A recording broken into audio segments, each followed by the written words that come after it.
A paz do Senhor Jesus seja aí sobre a sua vida. Vamos orar? Vamos começar esse momento orando e ouvir a palavra de Deus logo após. Oremos.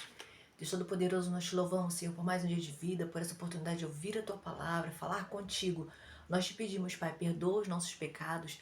Deus, santifica a nossa vida, a nossa mente, o nosso coração para ti. Pai, abençoa as vidas que estão aqui, Pai, orando junto comigo. Cuida delas, supre suas necessidades, livra-las do mal. Senhor, dá livramento, protege. Senhor, abre portas para elas, abençoa a saúde, o físico. Renova as forças para que elas possam orar a Ti, buscar ao Senhor e se manter firme em seus caminhos, Pai.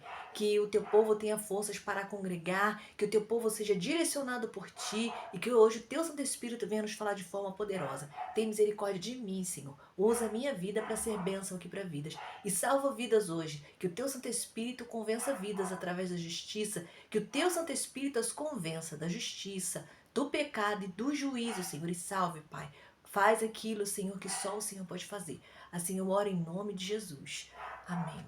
Olha, aqui nós temos uma reflexão, né? Tome posicionamento para viver mudanças. Nós vamos refletir lá em Neemias, no capítulo 1, nós vamos refletir apenas alguns versículos. Anani, um dos meus irmãos, veio de Judá com alguns outros homens e eu lhes perguntei acerca dos judeus que restaram, os sobreviventes do cativeiro, e também sobre Jerusalém. E eles me responderam: aqueles que sobreviveram ao cativeiro estão lá na província, passam por grande sofrimento e humilhação. O muro de Jerusalém foi derrubado e suas portas foram destruídas pelo fogo.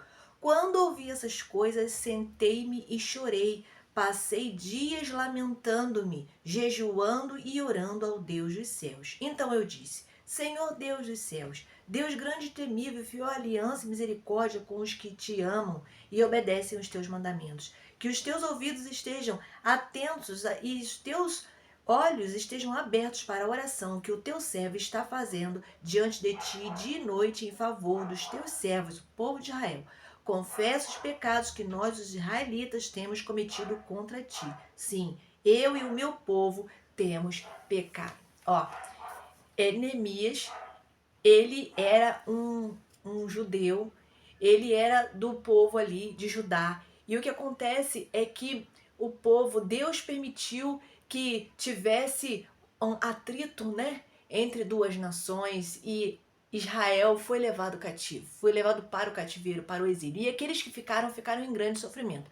Neemias foi levado para o exílio, só que ele foi levado ali para estar para ser um copeiro de um rei. Então ele não estava vivendo em liberdade, ele era ali como se fosse um escravo, ele tinha que ficar ali na dependência daquele rei, ele não podia sair mais dali.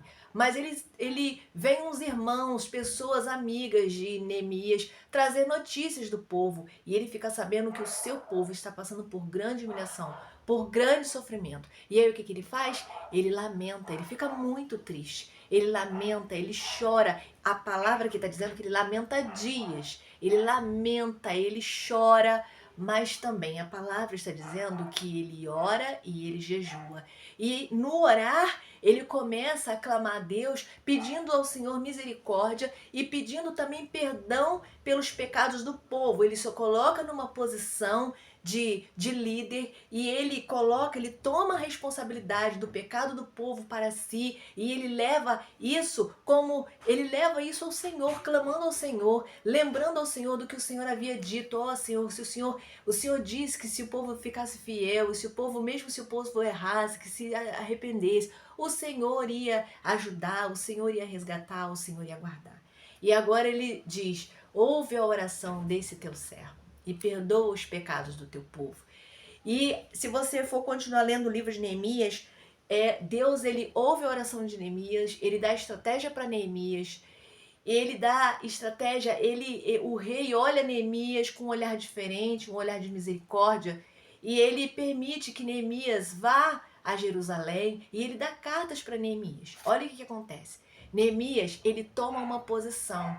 Ele não fica só lamentando, ele não fica só chorando.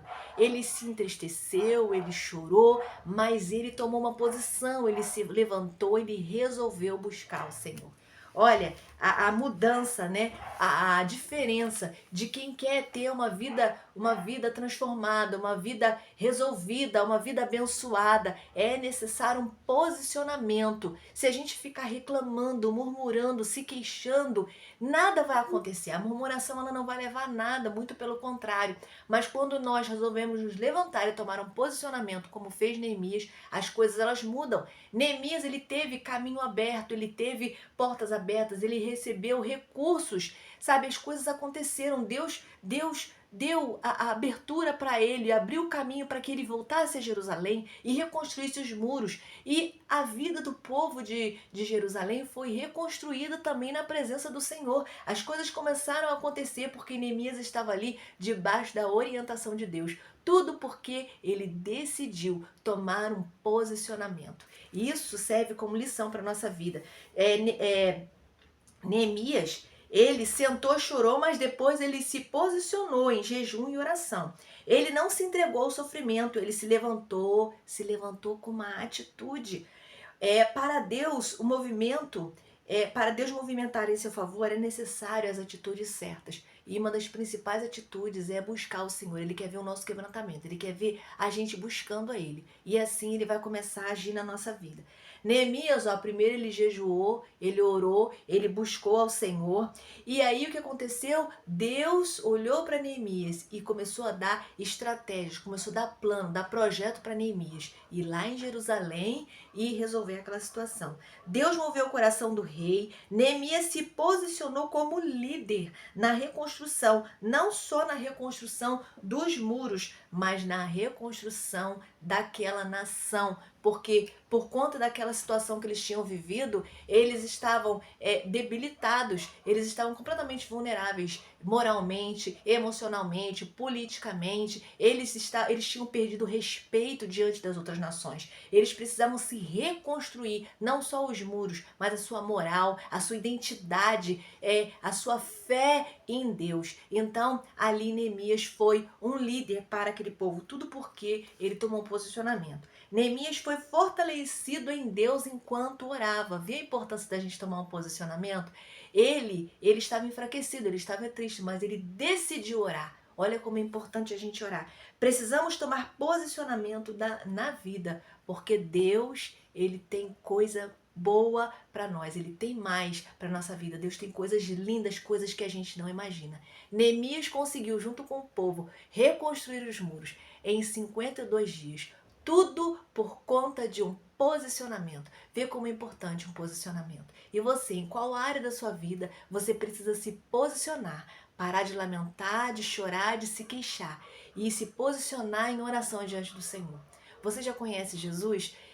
Você sabe orar? Você conhece a palavra de Deus? Eu te convido hoje a conhecer mais o Senhor, a procurar uma igreja evangélica aí próximo da sua casa, ser discipulado, se submeter a um pastoreio, congregar e você aprender mais sobre a palavra de Deus, aprender a falar com o Senhor. E você que já é um crente, uma crente em Cristo Jesus, já sabe orar, você tem buscado ter uma vida de oração? Como é importante a gente ter uma vida de oração. Não basta só a gente conhecer a palavra de Deus, não basta só a gente saber que o nosso Deus é poderoso. Nós precisamos buscar beber dessa fonte que é poder, que emana do alto. Nós precisamos beber dessa fonte que é Jesus todos os dias para a gente se fortalecer. Existem pessoas esperando por você, sabia? Aí na sua casa, de repente um filho, uma filha, existem pessoas, vizinhos, que de repente precisam da sua oração. Então se fortaleça, tome um posicionamento hoje